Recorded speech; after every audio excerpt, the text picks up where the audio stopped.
مسجد اقصی مسلسل 3 دن سے میدان جنگ کا منظر پیش کر رہی ہے۔ اسرائیلی فورسز کی جانب سے نہتے فلسطینیوں پر حملوں کے بعد صورتحال مزید کشیدہ ہوتی نظر آ رہی ہے۔ یہ معاملہ جمعے کی رات کو شروع ہوا جب رات کو نماز کے بعد اسرائیلی فورسز نے مسجد اقصی پر دھاوا بولا، نمازیوں پر شیلنگ کی، ربڑ کی گولیاں چلائیں، سٹن گرینیڈ اور واٹر کینن کا استعمال کیا، جبکہ خدشہ ظاہر کیا جا رہا ہے کہ آج اسرائیلیوں کی جانب سے یروشلم فلیگ مارچ کے دوران صورتحال مزید کشیدہ ہو سکتی ہے۔ اسرائیلی فورسز نے آج صبح بھی مسجد اقصی کے کمپاؤنڈ پر دوبارہ دھاوا بولا، شیلنگ کی اور مسجد میں گھسنے کی کوشش کی، جس میں سینکڑوں فلسطینی زخمی بھی ہوئے۔ مسجد اقصی پر آج ہونے والے حملے کے بارے میں مسجد میں موجود عینی شاہد کا الجزیرہ سے بات کرتے ہوئے کہنا تھا کہ سنائپرز مسجد کے کمپاؤنڈ کے گیٹ پر چڑھے اور انہوں نے وہاں سے ہر کسی پر ربڑ کی گولیاں چلانا شروع کر دیں، مردوں اور خواتین سب پر۔ اسی دوران پولیس کی بھاری نفری مسجد کے دیگر اطراف سے اندر داخل ہوئی۔ عینی شاہد نے بتایا کہ اسرائیلی فورسز نے طبی عملے پر بھی لاٹھی چارج کیا اور وہ بے مقصد ہی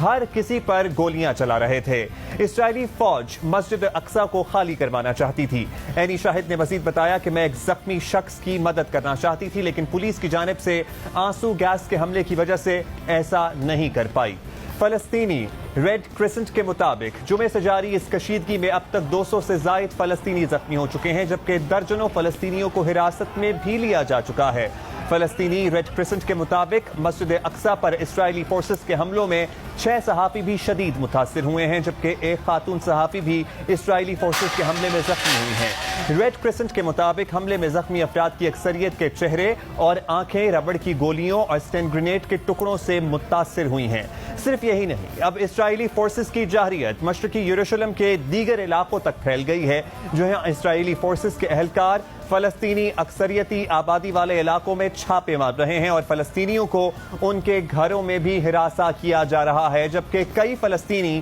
حالیہ جھڑپوں میں گھر چھوڑنے پر بھی مجبور ہو گئے ہیں۔ مسجد اقصی پر اسرائیلی فورسز اور فلسطینیوں کے درمیان کشیدگی رمضان کے شروع سے ہی جاری تھی، لیکن حملوں میں تیزی اس وقت دیکھی گئی جب اسرائیلی عدالت نے مسلمان اکثریتی علاقہ شیخ جراح میں چند فلسطینی خاندانوں کو ان کے گھر خالی کرنے کا حکم دیتے ہوئے وہ جگہ اسرائیلی آبادکاری تنظیم کو دینے کا فیصلہ سنایا، جس کے بعد اب اسرائیلی شہری زبردستی فلسطینی شہریوں کے گھروں پر قبضہ کر رہے ہیں اور احتجاج کرنے والے شہریوں کو تشدد کا نشانہ بنا رہے ہیں۔ یعنی اب ایک طرف مسجد اقصی اور دوسری طرف شیخ جراح کے علاقے میں اسرائیلی فوج فلسطینیوں کو نشانہ بنا رہی ہے۔ اس حوالے سے پاکستان کے علاوہ ترکی، تیونس، مصر